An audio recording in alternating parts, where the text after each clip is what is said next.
ইহুদিরা মুশরিকেরা আমাদেরকে শিখাই দিছে, এই শোনো তোমাদের দিনটা কিন্তু এক নম্বর, তোমাদেরটা সর্বশ্রেষ্ঠ।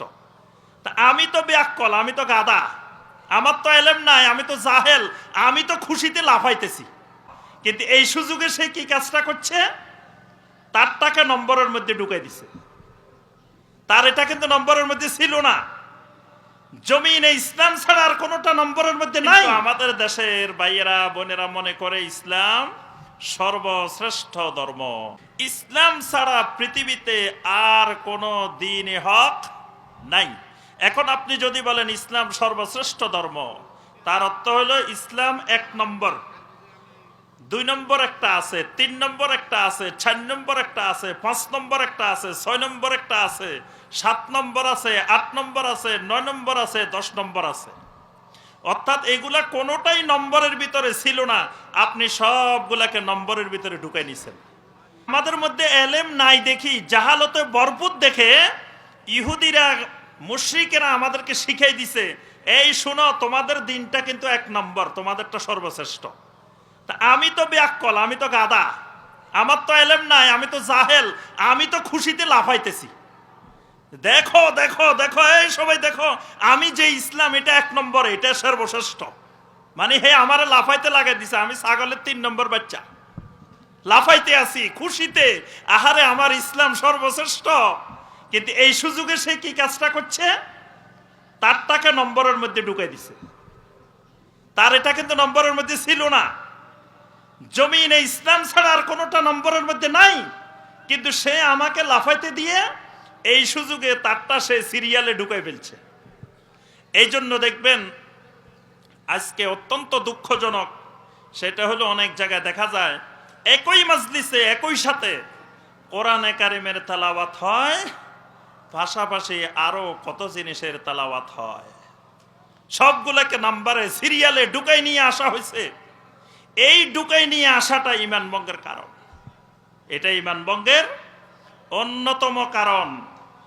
ইসলাম ছাড়া পৃথিবীতে যত রঙের দিন আছে সব দিনে বাতিল।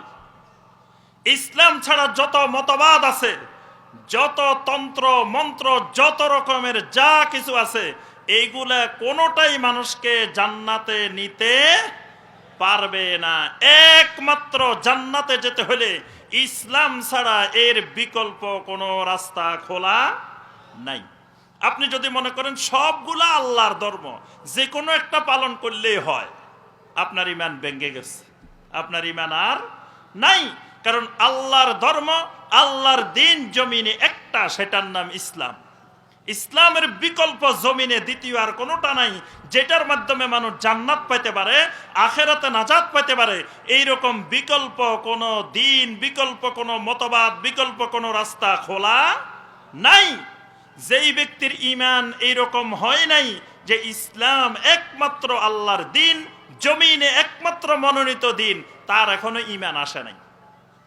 ইসলাম ছাড়া আল্লাহর জমিনে যত মতবাদ আছে, যত দিন আছে, যত মতবাদ আছে, এর যে কোনো একটা মতবাদকে স্বীকৃতি দিলে ইমান ভেঙে যায়।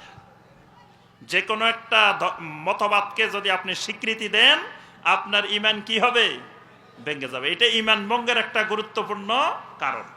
আল্লাহ সুবহানাহু ওয়া তাআলা সূরা আলে ইমরানের 19 নম্বর আয়াতে কারিমা বলছেন, ইন্নাদ-দীনা ইনদাল্লাহিল ইসলাম। আল্লাহ রাব্বুল আলামিনের কাছে একমাত্র মনোনীত দিন হলো ইসলাম। সূরা আলে ইমরানের 85 নম্বর আয়াতে কারিমায় আল্লাহ রাব্বুল আলামিন বলেন, ওয়া মান ইয়াবতাগি গায়রাল ইসলামি দীনান ফালান ইউকবালা মিনহু ওয়া হুয়া ফিল আখিরাতি মিনাল খাসিরিন। আল্লাহ রাব্বুল আলামিন বলেন, ইসলাম ছাড়া যদি অন্য কোনো দিন, অন্য কোনো জীবন ব্যবস্থা, অন্য কোনো মতবাদ যদি কেউ অনুসন্ধান করে, আল্লাহ রাব্বুল আলামিন সেটা কখনো গ্রহণ করবেন না, এবং আখিরাতে লোকটা ক্ষতিগ্রস্তদের অন্তর্ভুক্ত হয়ে যাবে। তাহলে এই কারণে আমার ভাইয়েরা এবং বোনেরা, ইসলামের বাহিরে কোনো মতবাদকে আপনি স্বীকৃতি দিতে পারেন না। যদি দেন, ইমান ভেঙে যাবে। তাহলে আপনাদের বিয়ে শাদীর অনুষ্ঠান কি ইসলাম অনুযায়ী হবে নাকি অন্যান্য ধর্ম অনুযায়ী হবে? তো কই, আমাদের বিয়ে শাদী তো ইসলাম অনুযায়ী হয় না।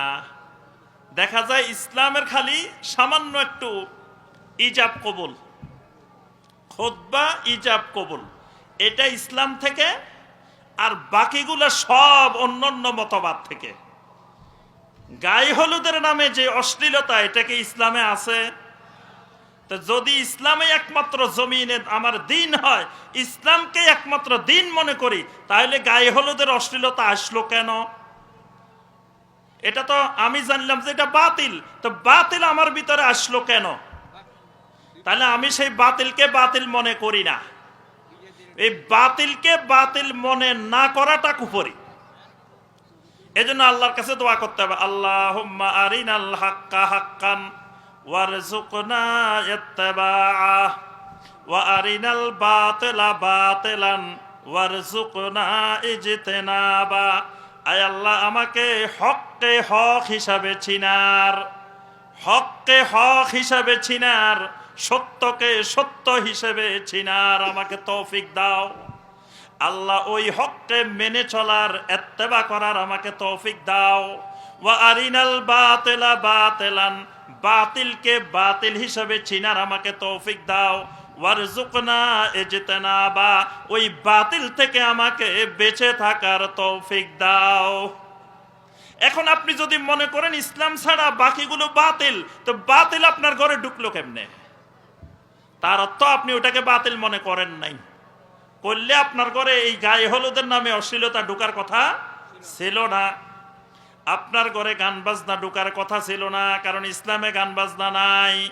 গান বাজনা হলো বাতিল, দিন যেগুলো সেগুলোর সংস্কৃতি হলো গান বাজনা। তো ওই গান বাজনা আপনার ঘরে ঢুকলো কেমনে? যদি আপনি বাতিলকে বাতিল মনে করেন, অর্থাৎ আপনি বাতিলকে বাতিল মনে করেন না। এই জন্য আপনার ঘরে যৌতুক ঢুকছে, গান বাজনা ঢুকছে, অশ্লীলতার এই গায়ে হলুদ ঢুকছে, তারপরে উকিল বাপ ঢুকছে, তারপরে আরো কত রঙের অন ইসলামী অন্য ধর্ম থেকে, অন্য দিন থেকে সবকিছু এসে আপনাকে গ্রাস করছে। যদি আমার আপনার ঈমান হইতো ইসলামের বাহিরে সব বাতিল, তো বাতিল আমার ভিতরে ঢুকলো কেমনে? আর হক আর বাতিল কি একসাথে থাকতে পারে? হক আর বাতিল একসাথে থাকে? যা আল হাক্কু ওয়া যাহাকাল বাতিল, হক যদি আসে বাতিল চলে যাবে, বাতিল আসলে হক চলে যাবে, দুইটা একসঙ্গে থাকে না। তাহলে আমার ভিতরে যদি বাতিলও আছে হকও আছে, বুঝতে হবে আমি বাতিল, বুঝতে হবে আমি বাতিল, কারণ বাতিলকে আমি হক মনে করছি, এই জন্য আমার ভিতরে আসছে। এই জন্য এটা একটা ঈমান ভঙ্গের গুরুত্বপূর্ণ কারণ, যে ইসলামের বাহিরে কোনো মতবাদকে বিশুদ্ধ মনে করা, সেই মতবাদের সাথে সম্পৃক্ত হওয়া, সেই মতবাদকে বাতিল মনে না করা, সেই মতবাদকে বিশুদ্ধ মনে করা, এটা ঈমান ভঙ্গের কি গুরুত্বপূর্ণ একটা কারণ। দেখেন, এলেম ছাড়া ঈমান হয় না, এলেমবিহীন ঈমানের উপরে থাকা যায় না। এই জন্য লা ইলাহা ইল্লাল্লাহর 1 নম্বর শর্ত হলো এলেম। এমন এলেম লাগবে আল মুনাফি লিল জাহাল, যেই ইলমের মাধ্যমে সমস্ত জাহালত দূর হবে, এরকম এলেম লাগবে, না হয় ঈমান হবে না। তো এলেম কেন লাগবে? এই যে